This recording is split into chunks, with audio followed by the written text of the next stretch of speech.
You're listening to Late Night Tales.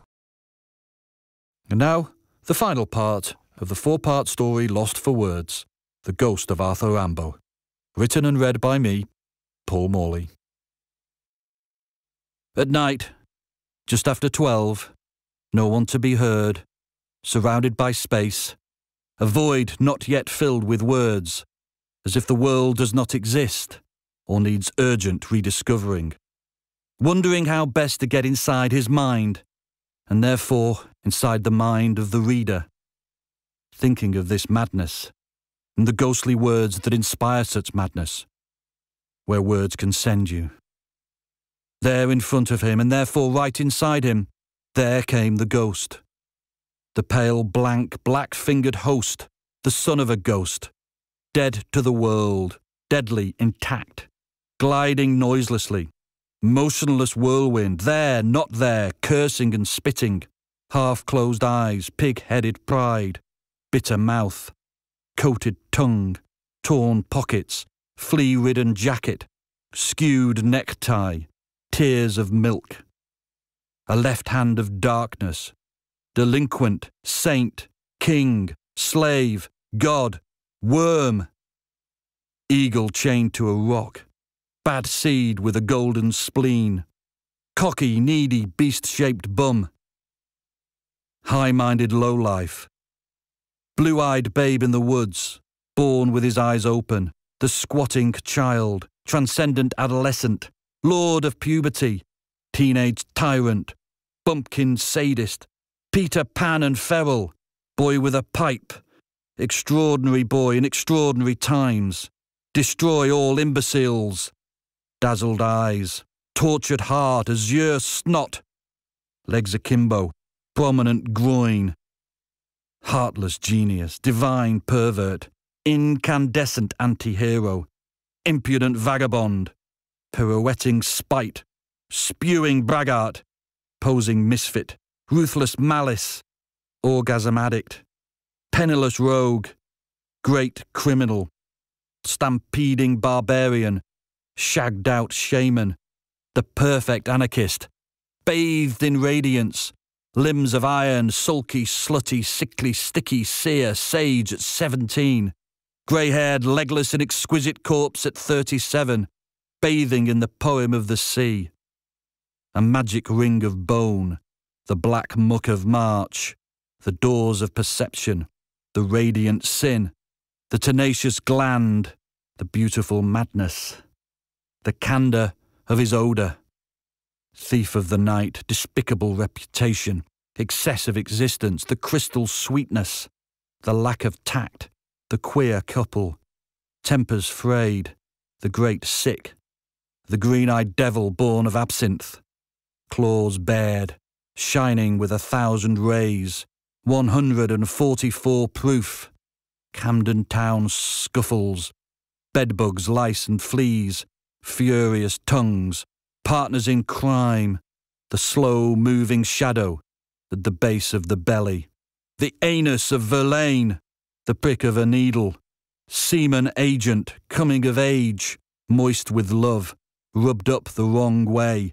blazing under love's first spell, insatiable hunger, stinking of tobacco, musk and travel, infernal bridegroom, eminently narcotic, self-created, self-mediated being, monster of cruelty, evil angel, halo of flowers, nest of sobs, bungling prophet, burning priest, debauched urchin, Zen lunatic, sensual alchemist, broken ego, closet sin, voluptuous torpor, holy dread, intense pressure, infant Shakespeare, buggered Blake, sweet-cheeked De Quincey, the Rolling Stone, once upon a time, the Jean Genie, do the Watusi, belonging to the Beat generation.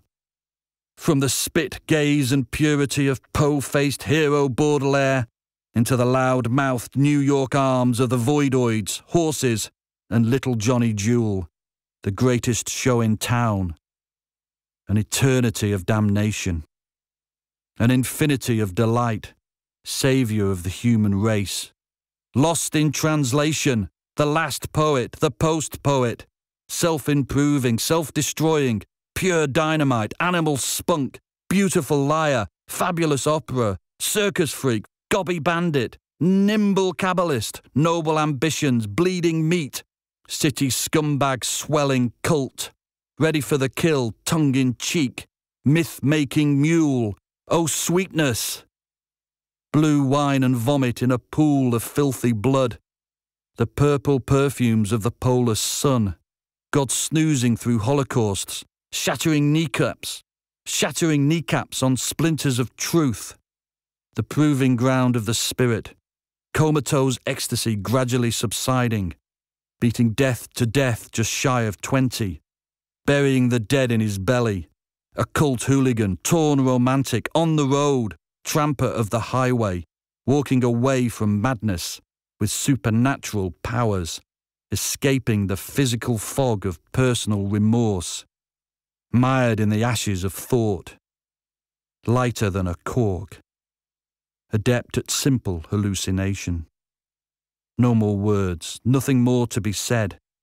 Once upon the seas of Abyssinia, Horn of Africa, a local wife, woman for sale, hidden, not hidden, deserter, stealer of fire, desert reptile, vagrant fortune seeker, failed gunrunner, shrewd, honest, kind businessman, misanthropic merchant, jumping ship, mystic in the wild state, one in every port, sun and flesh, native self, savage hunter, cast out, cast away, gazing at the wordless bottom of things, sun and flesh, native self, savage hunter, cast out, cast away, gazing at the wordless bottom of things, close to nature, ferocious invalid, after you, dear language, inheriting the future, bound for the sky, and fluent silence, abdicating assassin, pagan punk, going, gone, done at 21,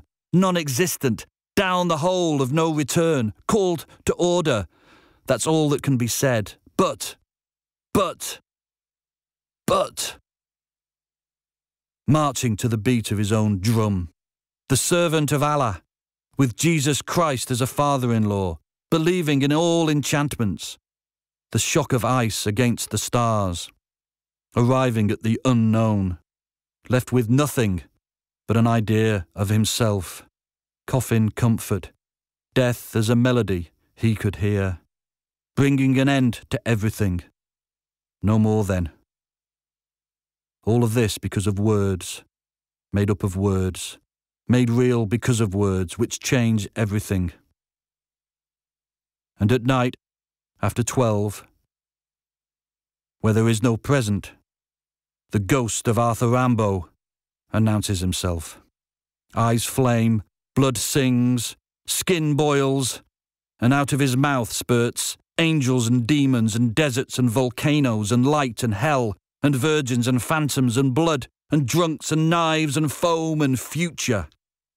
And words, these words, a beginning to end all beginnings, to a night in hell. I have just swallowed a terrific mouthful of poison. Blessed, blessed, blessed the advice I was given. My guts are on fire. The power of the poison twists my arms and legs, cripples me, drives me to the ground. I die of thirst, I suffocate. I cannot cry. This is hell. Eternal torment. See how the flames rise. I burn as I ought to. Go on, devil. He decided at night, just after 12. Words mean something different at night. He thought, maybe tomorrow. Maybe tomorrow. The perfect sentence. The sentence that changes everything. That summons up ghosts, that shatters mirrors, that shifts logic, that deals with time and space and whatever comes next. A tap of the poet's finger made everything collapse. The poet no more, strolled off in mid-air. At night, lost for words, holding his nerve, he waited in silence until the sun came up. You've been listening to Late Night Tales, music and stories worth staying up for.